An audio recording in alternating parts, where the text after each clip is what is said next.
ਸਿਆਪਾ ਕਈ ਵਾਰ ਦਾ ਇਹ ਕਿਹਦਾ ਸਿਆਪਾ ਕਈ ਵਾਰ ਦਾ ਇਹ ਕਿਹਦਾ ਸਿਆਪਾ ਕਈ ਵਾਰ ਦਾ ਇਹ ਕਿਹਦਾ।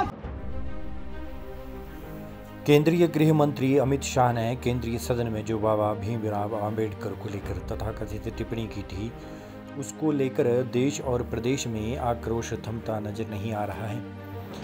आज ऑल इंडिया आम्बेडकर महासभा ने सभा की प्रदेशाध्यक्ष रूपरेखा की अगुवाई में धर्मशाला की गांधी वाटिका से लेकर जिला मुख्यालय के मिनी सचिवालय तक पैदल मार्च करके आक्रोश प्रदर्शन किया है। इस दौरान रूपरेखा ने कहा है कि इतने बड़े संवैधानिक ओहदे पर बैठकर जिस तरह से केंद्रीय गृह मंत्री अमित शाह ने बाबा भीमराव आम्बेडकर को लेकर टिप्पणी की है, उससे अम्बेडकरवादी सोच के तमाम लोगों की भावनाएं बहुत ज़्यादा आहत हुई हैं, जिसके चलते उनकी मुखालफत न केवल हिमाचल प्रदेश बल्कि देश और दुनिया भर में हो रही है।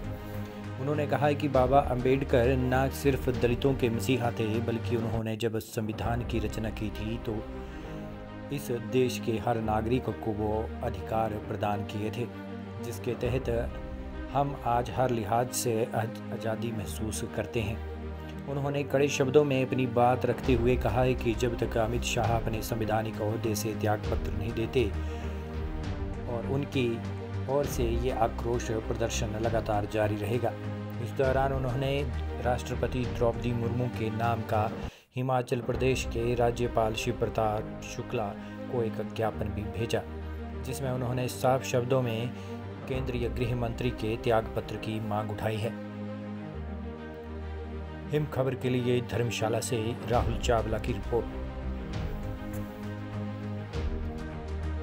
क्या नाम है आपका और आज यहाँ पे प्रोटेस्ट करने पहुँचे हैं, क्या वजह है? नमस्कार जी, सभी पत्रकार बंधुओं को मेरी तरफ से। मेरा नाम रूपरेखा है। मैं सूला विधानसभा की प्रेजेंटली जिला परिषद सदस्य हूँ और साथ में ऑल इंडिया अम्बेडकर महासभा की हिमाचल प्रदेश अध्यक्ष हूँ। तो जैसे कि आप सभी जानते हैं, बोलने की ज़रूरत नहीं, हम सभी यहाँ पे क्यों आज अम्बेडकरवादी विचारधारा के लोग आए हुए हैं, क्योंकि जिस तरह से संवैधानिक सीट पर जो बने हमारे गृह मंत्री हैं अमित शाह जी, तो उन्होंने किस तरह से बाबा साहब का पार्लियामेंट में अपमान किया है। वो बार बार बोलते हैं, कोई भी स्पीच शुरू करने से पहले जो भी उन्होंने बात कहनी थी कि अम्बेडकर अम्बेडकर अम्बेडकर एक फैशन हो गया है। तो वो नहीं जानते कि हमारा देश जो है, जो संविधान जो है, तो आत्मा होती है एक देश की, तो उनके दिल में रिस्पेक्ट ही नहीं है। मतलब वो बता रहे हैं अपनी जो राजनीतिक जो उन्हें नॉलेज है, हमारे महापुरुषों को वो कितना मान सम्मान दे रहे हैं। तो बिल्कुल पूरा देश आक्रोश में, जो वर्ड उन्होंने बाबा साहब, जो जिनको हम लोग भारतवासी ही भगवान नहीं मानते हैं, जो बाहर दुनिया है, पूरा वर्ल्ड उनको, उनकी प्रतिमाएं लगी हुई हैं, सभी जानते हैं। जिस तरह से सारा देश और देश विदेश के लोग रिस्पेक्ट करते हैं, विदेशों में भी आक्रोश रैलियां चली हुई हैं, आपने देखा होगा मीडिया में भी। तो जिस तरह से आप जानते हैं कि अगर मैं कहूँ कि बाबा साहब दलित समाज के ही मसीहा हैं, हमारे लिए एज ए गॉडफादर हैं, तो बिल्कुल गलत होगा। क्योंकि संविधान जब बाबा साहब ने बनाया था, तो उसमें जो हमें सुप्रीम कोर्ट तक जाने का जो राइट है, आर्टिकल 32 के अकॉर्डिंग, वो बाबा साहब ने दिया है हमें। कोई भी अपील कर सकते हैं, हमारे साथ कुछ भी गलत होता है तो। महिलाएं जो है, पूरे देश की महिलाएं जो गवर्नमेंट जॉब कर रही हैं या कोई भी जॉब कर रही हैं, उसमें जो मैटरनिटी जो फैसिलिटी हमें दी हुई है, महिलाओं को दी हुई है, बाबा साहब की देन है। Right to education, right to speech हमें बाबा साहब ने दिया हुआ है। लेकिन अमित शाह जी ये नहीं जानते, राइट टू स्पीच बाबा साहब ने दिया है, उसमें लिखा है कि जिससे जो भी हम बोलते हैं उससे किसी की भावना आहत नहीं होती है, हम वही बोल सकते हैं।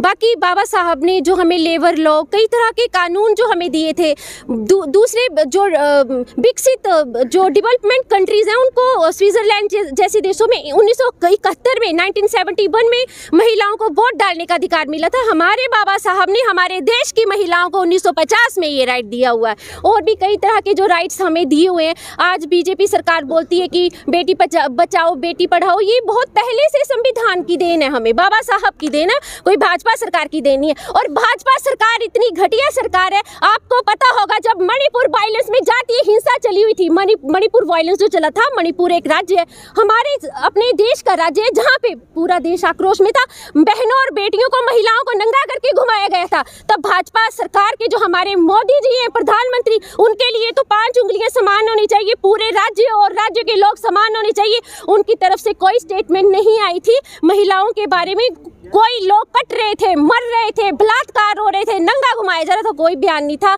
हाथरस जैसी घटनाएं यूपी में चली हुई हैं, महिलाएं सुरक्षित ही नहीं है। आजकल की युग में भी महिलाएं सुरक्षित नहीं है, हर जगह क्या क्या नहीं हो रहा है, लेकिन भाजपा सरकार के कोई बयान नहीं आते हैं। ऐसी घटनाओं के बारे में मोदी जी के कोई बयान नहीं आते हैं। तो महिलाएं तो सुरक्षित हैं ही नहीं।